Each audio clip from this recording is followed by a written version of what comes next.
Next question पे आएगा।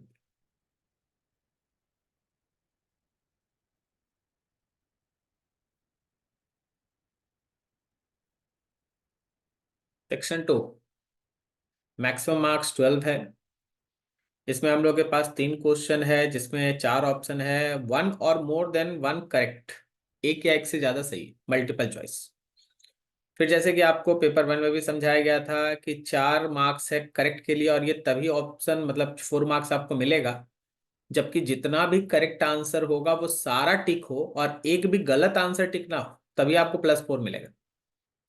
फिर कुछ पार्शियल मार्क्स का भी स्कीम है। हर पार्शियल मार्क्स जो भी आपको 3, 2 या 1 मिलेगा उसमें एक कंडीशन याद रखिएगा, कोई गलत ऑप्शन टिक नहीं होना चाहिए, क्योंकि अगर कोई भी गलत ऑप्शन टिक हो गया तो सीधा आपको -2 मिलेगा। अटेम्प्ट नहीं है तो ऑब्वियसली 0 है। ठीक है। अगर आप एक भी गलत ऑप्शन टिक नहीं करते हैं और कुछ कुछ सही ऑप्शन में से एक दो आप चुन लेते हैं तो आपको पार्शियल पास मिलेगा। अगर सारा सही का सही ऑप्शन जो है वो सब आप चुन लेते हो तो +4 मिलेगा। गलत ऑप्शन टिक नहीं करना है क्योंकि उसी में -2 है, अदरवाइज माइनस कहीं नहीं है। करेक्ट। अब आइए, लिखा है, a partition divides a container having insulated wall into 2 compartments 1 and 2. The same gas fills the 2 compartment whose initial parameters are given.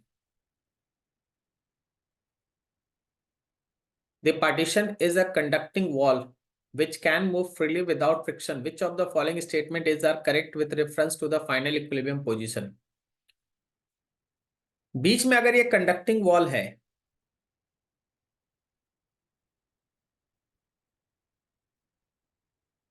तो फाइनल टेम्परेचर सेम होगा।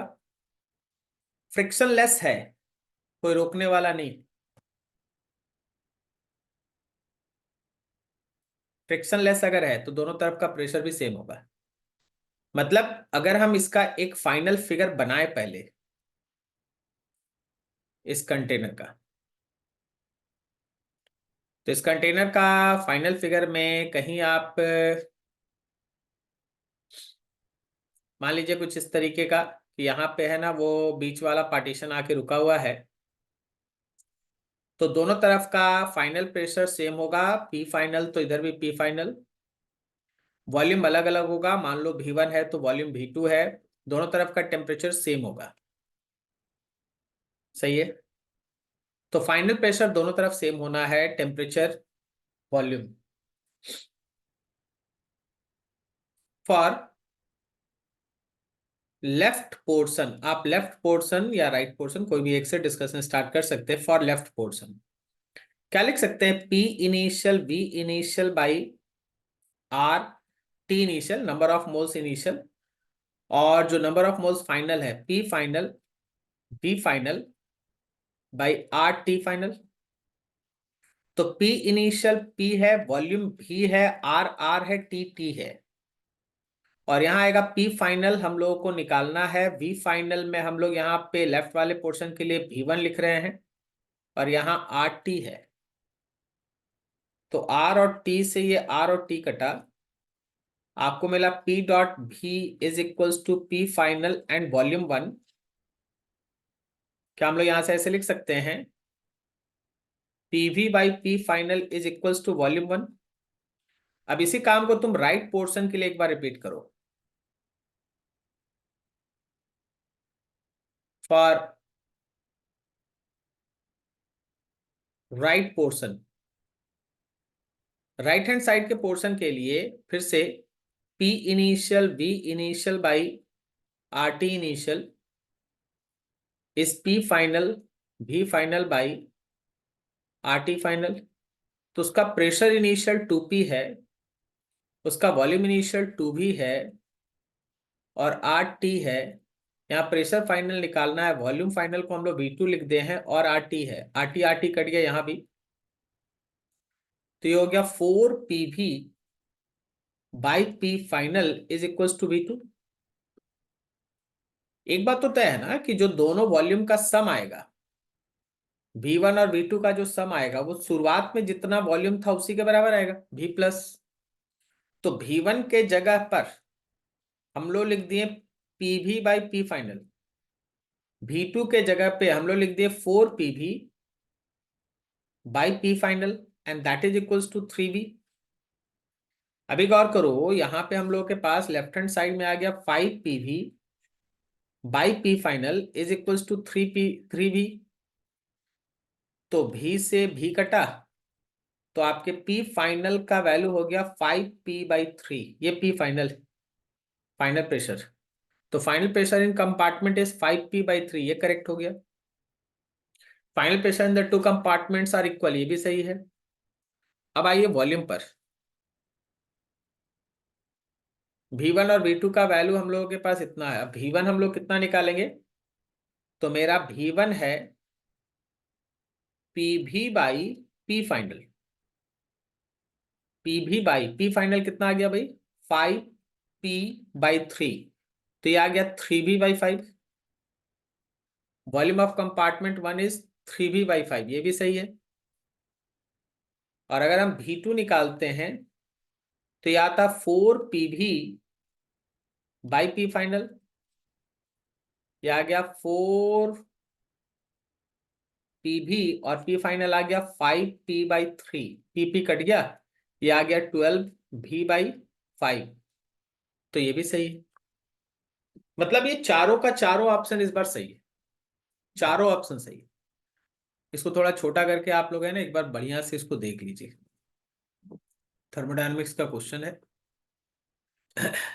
हमारे पास एक कंपार्टमेंट था जिसमें एक बीच में कंडक्टिंग फ्रिक्शनलेस पार्टीशन था। इनिशियल सिचुएशन क्वेश्चन में दिया है, बोला है कि फ्रिक्शनलेस पार्टीशन को आप छोड़ दीजिए तो वो लेफ्ट राइट करके एडजस्ट करेगा अपने आप को, एक जगह रुकेगा। जहां रुकेगा उस हिसाब से फिर आपका डिस्कशन था। तो सबसे पहले हम लोग ये माने कि जब आप बीच वाले फ्रिक्शनलेस पार्टीशन को छोड़ेंगे तो लेफ्ट राइट करेगा, लेकिन फाइनल अल्टीमेट वहीं रुकेगा जहां दोनों साइड से प्रेशर सेम हो। ठीक है, वहां पे वॉल्यूम हम लोग नया वॉल्यूम मान लिए V1 और V2। कंडक्टिंग वॉल है तो हीट का एक्सचेंज हो जाएगा, टेम्परेचर दोनों तरफ सेम रहेगा। अब यहां से एक बार लेफ्ट वाले पोर्शन में पार्टीशन में हम लोग है ना P initial V initial is equals to P final V final का कंसेप्ट लगाएं। इसी तरह से राइट पोर्शन में काम किए और फिर दोनों वॉल्यूम को ऐड किए जो टोटल वॉल्यूम के बराबर है, वहीं से सारा डाटा धीरे धीरे फिगर आउट होते गया। करेक्ट है।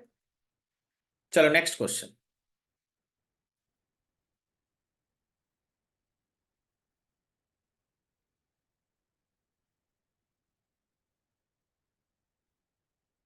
सिक्स में लिखा है radiations of monochromatic wave of wavelength 400 nanometer are incident on the surface of metal zinc iron and nickel of work function 3.4 4.8 and 5.9। Which of the following is are correct? Maximum kinetic energy, no photoelectrons emitted, wavelength and so on. सबसे पहले तो उस photon का energy निकालो। Energy of photon formula होता है Hc/λ। यहाँ पे आप लिख सकते हैं 12,400 इलेक्ट्रॉन वोल्ट और वेवलेंथ आपको लेना पड़ेगा एंगस्ट्रम में, तो यहाँ 4,000 एंगस्ट्रम ले ले, तो ये 0 से 0 कटा, यार 3.1 इलेक्ट्रॉन वोल्ट। मतलब आपका फोटोन का एनर्जी 3.1 इलेक्ट्रॉन वोल्ट आ रहा है। लेकिन अगर आप वर्क फंक्शन देखिए तो जिंक का वर्क फंक्शन 3.4 है, इससे फोटो इलेक्ट्रिक इफेक्ट नहीं होगा। वर्क फंक्शन आयरन का वर्क फंक्शन देखिए वो भी 4.8 है, इससे भी फोटो इलेक्ट्रिक इफेक्ट नहीं होगा। वर्क फंक्शन आप निकल का देखिए वो भी 5.9 है, इससे भी work function photo electric effect नहीं होगा। तो no photo electrons are emitted from the surface of nickel, ये भी सही है। कहीं और लिखा है नो, नहीं। Maximum kinetic energy associated with photo electron, ये हो नहीं सकता क्योंकि किसी से फोटो इलेक्ट्रॉन नहीं निकल रहा है। If the wavelength of source radiation is doubled, then kinetic energy of photoelectron is also doubled. निकल ही नहीं रहा तो बात क्या करें। Photoelectrons will be emitted from the surface of all the three metals if the wavelength of incident radiation is less than 10। अच्छा एक बात सोचो, यहाँ पे किससे अगर इलेक्ट्रॉन निकल जाए तो बाकी सबसे निकलेगा, और वो है निकल। अगर निकल से इलेक्ट्रॉन निकल जाए जिसका वर्क फंक्शन सबसे ज्यादा है तो बाकी सबसे जरूर निकलेगा। तो हम लोग उसी के लिए बात करते हैं। फॉर निकल फोटो इलेक्ट्रॉन इज पॉसिबल अगर उसका जो वर्क फंक्शन निकल का है वो hc/λ हो। 5.9 है ना, तो that is 5.9 electron volt is equals to 12,400 electron volt by wavelength in angstrom. तो जो लैम्डा आपको एंगस्ट्रम में मिलने जा रहा है वह है 12,400 इलेक्ट्रॉन वोल्ट डिवाइडेड बाई 5.9। 5.9 को लगभग 6 मान लेते हैं, तो 6 से ये 2 आ गया, लगभग 200। ठीक है, नैनोमीटर लिख दे, वैसे एंगस्ट्रम आएगा। ठीक है, 200 नैनोमीटर या 2000, 200 नैनोमीटर या 2000, यहाँ 2000 एंगस्ट्रम आएगा या फिर 200 नैनोमीटर आएगा। तो मेरे हिसाब से ये वाला आपका डी ऑप्शन करेक्ट।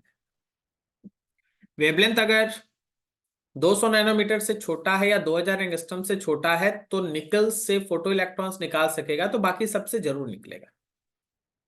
तो 2 आंसर था इसमें। चलो आगे बढ़ते हैं, नेक्स्ट क्वेश्चन।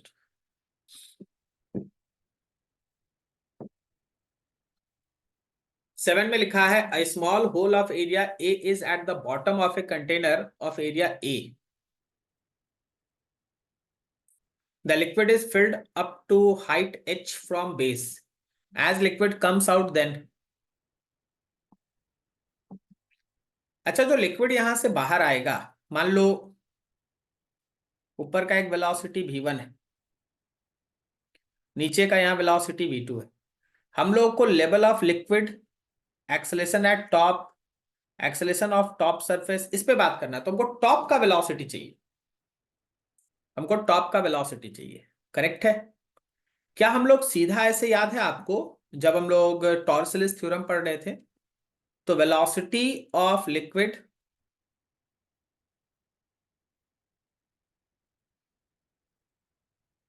थ्रू होल जिसका area of cross section A2 है, यहाँ का area of cross section A2 है, यहाँ का area of cross section A1 है। आप याद कीजिए उस वेलोसिटी का इक्वेशन आया था root under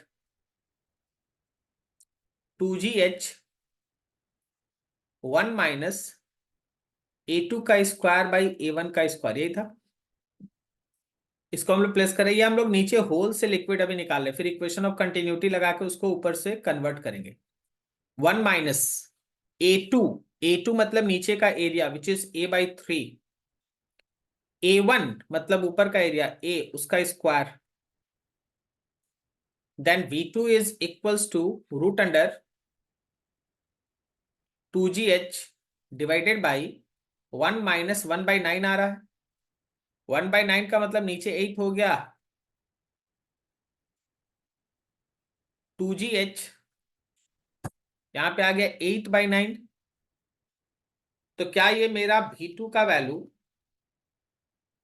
3/2 under root GH आ रहा है। देखो 9 ऊपर जाएगा, 3 बाहर आएगा, 2 से 8 कट गया, 4, 2 बाहर आएगा, तो ये V2 है। अभी हम लोग इक्वेशन ऑफ कंटिन्यूटी लगाएं। Now using equation of continuity, A1 V1 is equals to A2 V2। A1 मतलब ऊपर का एरिया, वहां का हमको वेलोसिटी चाहिए। A2 मतलब नीचे का एरिया, A/3, यहाँ का वेलोसिटी अभी हम लोग के पास है 3/2 अंडर रूट GH। तो A से A कटा और 3 से 3 कटा, तो हमारे पास V1 का वैल्यू हुआ 1/2 under root GH, 1/2 under root GH। ठीक है, तो देखो जो पहला है level of liquid in container falls at the rate of root under GH/2, ये सही है। Level of liquid in container falls at rate of root under GH/2, ये सही है। ठीक है, अब हम लोग को इसका एक्सेलरेशन निकालना है, एक्सेलरेशन ऑफ टॉप सरफेस। तो भाई वेलोसिटी को डिफरेंशिएट कीजिए, acceleration at top surface.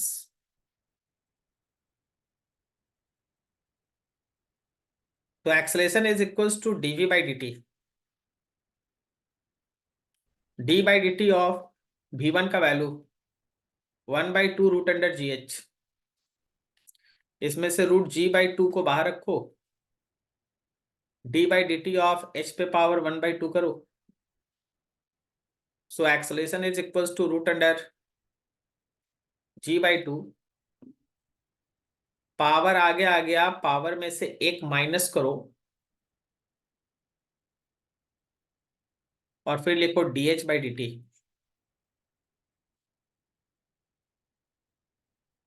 Then acceleration will be equals to root under g, 2 और 2 4 हो गया, 1/√h, और dh/dt का मतलब v1, रूट अंडर g/4√h, और ये वैल्यू आया था अपना 1/2 रूट अंडर GH।